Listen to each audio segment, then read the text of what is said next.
ओम श्री भगवत वासुदेवाय नमः। राधे राधे, जय श्री कृष्ण। आज मैं आपके लिए लेके आई हूँ ज्येष्ठ मास की कथा अध्याय 30। और चलिए कथा को श्रवण पान करते हैं, कथा को सुनते हैं। कथा को शुरू करने से पहले यदि आप मेरे चैनल पर नए हैं तो प्लीज़ चैनल को लाइक, कमेंट, सब्सक्राइब करिए और शेयर करिए। यदि आप अभी तक आपने ज्येष्ठ मास की कथा नहीं सुनी है तो आप मेरे अपने यूट्यूब चैनल में जाकर प्लेलिस्ट में जाकर आप ज्येष्ठ मास की कथा अध्याय 1 से 29 तक की वीडियो देख सकते हैं, कथा को सुन सकते हैं। कथा को सुनने से पहले स्नान आदि से निवृत्त होकर साफ और स्वच्छ वस्त्र पहनकर कथा का श्रवण पान करिए तथा श्रीहरि का गुणगान करिए, श्रीहरि की पूजा अर्चना करिए। चलिए इसी के साथ वीडियो को शुरू करते हैं और कथा को सुनते हैं।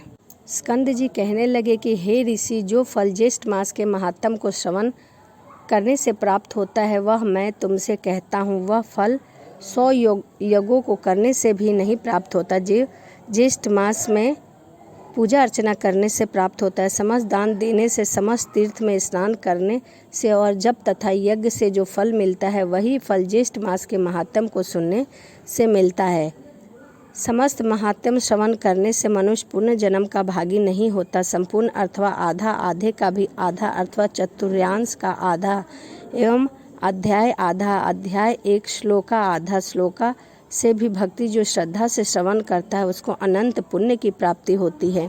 यदि वह एक भी लाइन ज्येष्ठ मास में कथा का श्रवण करता है उसे पुण्य फल की प्राप्ति होती है। हे द्विगज लोगों को संकल्प पुण्यवान पुरुषों के पुण्य कार्य में अनेक विद्य पढ़ते हैं, अतः विद्य शांति के लिए भी मनुष्य यह कार्य कर सकता है। यदि स्नान, कर्म और महात्म श्रवण कार्य में विद्यन आ जाए तो विद्यन भय से पुण्य कर्म का त्याग न करे, उस कर्म को दूसरे से करा दे। बारंबार पुण्य कर्म को करने से विघ्न को नाश होता है। कलयुग में करने से योग्य बहुत से कर्म है, परंतु कलयुग में पुराण श्रवण सबसे श्रेष्ठ कहा गया है। गौ हत्यारा, कृतज्ञ, ब्राह्मण हत्यारा, पितृघाती, मातृघाती, मदिरा पीने वाला, चोर, विश्वघाती, यह सब पापी कलयुग के पुराण श्रवण से ही मुक्त हो जाते हैं तथा ज्येष्ठ मास के स्नान से ही या कथा का श्रवण पान से ही मुक्त हो जाते हैं। पुराण सुनने वाला बालक, वृद्ध, आतुर, सकाम हो या निष्काम, उत्तम, मध्यम और अधम सभी को श्रवण करना चाहिए तथा सभी को कथा का श्रवण पान करना चाहिए। स्त्री, शुद्ध और पति को भी पुराण सुनना चाहिए। इसके सुनने से सर्वदा ही इष्ट फल की प्राप्ति होती है। निष्काम, सकाम, आस्था, अवस्था, स्पर्धा, कपट, सगृह, स्पर्शगृह सभी लोग पुराण सुनने से अपने मनोरथ को पाते हैं। भक्तिहीन होकर भी पातकी पुराण श्रवण तथा इसमें सुनने से स्वर्ग को हो जाते हैं। इस विषय में एक पाप नाशिनी कथा को मैं श्रवण पान करा रही हूँ। पाप नाशनी कथा को सुनते हैं। प्रथम द्वारिकापुरी में देव शर्मा नाम का ब्राह्मण रहा करता था। ब्राह्मण कर्म से भ्रष्ट और ब्राह्मण सर्वदा प्रेत कर्म को दुष्कर्म किया करता था। वह कभी भी पुण्य का कार्य नहीं करता था। इसके पश्चात अपने कुटुंब के निर्वाह के लिए चोरी कर्म भी शुरू कर दिया था। इसी प्रकार उस रमणीक नगर में बहुत दिनों तक वास करता रहा और बहुत वर्ष बीत गए।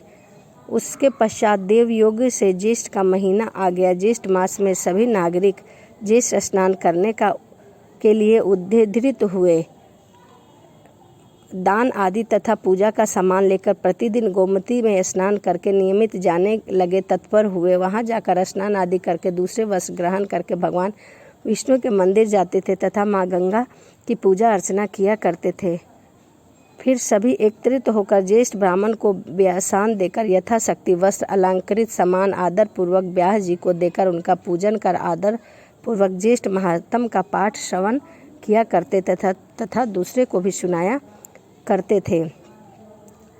इस प्रकार दोपहर तक वहां रहकर अपने घर आया करते थे। कुछ दिन बीतने पर वह द्विज धर्म देव शर्मा चोरी करने के नियमित जो सदैव इस कार्य के लिए जाया करता था, वह कहाँ से चोरी करे।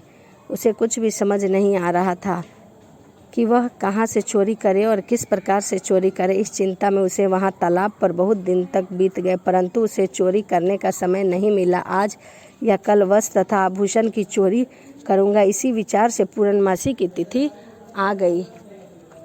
पूर्णमासी के दिन सभी लोगों ने उत्साहपूर्वक स्नान आदि कर्म किया, पुराण श्रवण किया और व्यास जी का पूजन किया तथा ब्राह्मणों को भोजन कराया। परंतु पूजन कर वे वस्त्र आभूषण द्रव्य फल फूल तांबूल आदि उनको अर्पण किया। वहाँ से धन इच्छा से जो व्यास जी ब्राह्मण को दान किया करते थे, देव शर्मा ने ब्राह्मण का वध करने का निश्चय कर लिया, क्योंकि उसे चोरी करने का मौका नहीं मिला करता था। इसी प्रकार उसने निश्चय कर लिया कि मैं इस ब्राह्मण की हत्या कर दूंगा। देव से प्राप्त इस व्यास जी के समस्त वस्तुएं चोरी करके वे प्राप्त कर लूँगा, ऐसा निश्चय करके स्वयं वहाँ आ गए। व्यास पूजा दिखावे के तौर पर करके पृथ्वी पर गिरकर दंडवत प्रणाम नमस्कार किया और बोले कि हे विप्र, मैं अति दीन ब्राह्मण हूँ, आप मुझ पर कृपा करें और आपको अपना शरीर ही अर्पण करता हूँ, क्योंकि मेरे पास और कुछ भी नहीं है जो मैं आपको भेंट कर सकूँ। अब मैं आपका दास हूँ, आप यथा सुख मेरी सेवा ग्रहण करें, नहीं तो मैं अपने प्राणों को त्याग दूंगा। ऐसा कहकर ब्राह्मण दंडवत प्रणाम करने लग गए। उसने सबसे अधिक बनावटी भक्ति दिखलाई। इसके पश्चात सूर्य अस्त होने पर सभी लोग चले गए और वहाँ पर केवल 2 ही व्यक्ति रह गए, एक व्यास जी और दूसरा वह धृत ब्राह्मण देव शर्मा। देव शर्मा ब्राह्मण की हत्या करने के लिए वहाँ पर रुका। हे राजन, इसके पश्चात उस पैरानिक ने सभी सामान एकत्रित करके बड़ा गट्ठर बांध लिया और देव शर्मा के मस्तक पर सब रख दिया। उस बोझ के सिर नीचा करके बारंबार प्रसन्न हुए व्यास जी के साथ जा रहा था। तालाब के पास पहुंचकर जब समुद्र में घुसकर भागने लगा, परंतु कुछ देर जाकर पैर फिसल जाने के कारण जल सहित कुएं में जा गिरा। तब वहां पर बड़ा कोलाहल मचा और आसपास के बहुत से लोग एकत्रित हो गए। उसे उठाने लगे, परंतु वह उठ ना सका। मैं सद्बुद्धि हूँ, मैंने इस धृत को कैसे विश्वास कर लिया, क्योंकि अज्ञात मनुष्य पर जो विश्वास करता है वह निंदित मनुष्य उसके वश में होकर स्वयं भी नष्ट हो जाता है। जैसे विड्डान के वंश में मूषित नष्ट हो जाता है, उसी प्रकार मैंने इस पर विश्वास कर लिया। मुझे नहीं पता था कि यह इतना धृत है। इस प्रकार व्यास जी के वचनों को सुनकर पूरनवासी ने राजा से जाकर कहा कि नगर के द्वार पर स्थित सभी लोग इधर उधर भीतर बाहर अंदर रहने वाले सभी स्थानों को चोर की खोज करें। सूर्य उदय होने पर फिर चोर की खोज शुरू की गई। तब सब लोगों ने उसको अंधकूप में पड़ा देखकर राजा ने कहा, राजा की आज्ञा से उसको कूप से बाहर निकाला गया। उसके प्राण कुछ शेष रह गए थे, उसके सब वस्तुएं ब्राह्मण व्यास जी को दे दी। इसके पश्चात उसके प्राण निकल गए और वहीं पर उसकी मृत्यु हो गई। उसके प्राणों को निकला हुआ देखकर व्यास जी उसी समय वह दिव्य देहधारी होकर श्रेष्ठ विमान पर बैठकर पूरनवासियों को प्रणाम करता हुआ बोला कि हे, मैं आपकी ही कृपा से यह सब मुझको प्राप्त हुआ है, नहीं तो मैं तो एक पापी ब्राह्मण था। आप ही की कृपा से मुझे यह प्राप्त हुआ है। तब सभी ने विस्मित होकर ज्येष्ठ मास महात्म की प्रशंसा की तथा उन पूरनवासियों के मुख से ज्येष्ठ मास महात्म को सुनकर श्रद्धाहीन होने पर भी बैकुंठ लोक को गया। वह चोर होने के बावजूद भी बैकुंठ लोक को गया। स्कंद जी बोले कि हे ब्राह्मण, यह मैंने तुमसे विस्तार पूर्वक पुराण कथा अभक्त पात की महात्म कहा है, परंतु जो भक्ति भाव से ज्येष्ठ मास के महात्म का श्रवण पान करता है उसको ज्येष्ठ भाग्य का तो कहना ही क्या है। जो लोग मोहवश अपनी शक्ति के अनुसार व्यास कथा सुनते हैं तथा दूसरों को सुनाते हैं, वे द्रवित रोग से युक्त होते हैं, उसमें संयंस नहीं है। जो मनुष्य पुराण का श्रवण नहीं करते तथा त्रिविक्रम भगवान की पूजा नहीं करते या दर्शन नहीं करते, गूंगे बहरे तथा पंगु होते हैं, इसमें कोई दोष नहीं है। इस प्रकार स्कंद जी के मुख से महात्म सुनकर सब ब्राह्मण नंदवन को पुष्प स्कंद जी की वर्षा करने लगे। कुछ लोग प्रेम से नाचने भी लगे और सभी लोग पुष्प की वर्षा करने लगे तथा कुछ लोगों को उपचार के पूजा करने लगे और श्रेष्ठ मास का श्रेष्ठ महात्म सुनकर वे सब लोग प्रसन्न हो गए और बारंबार महात्म पूछने लगे। इति श्री ज्येष्ठ मासम महात्म्य 30वां अध्याय संपन्न। तो यह ज्येष्ठ मास की कथा अध्याय 30 था।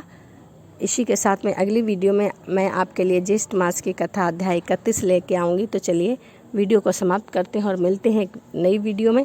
राधे राधे, जय श्रीमन नारायण, हरे कृष्णा।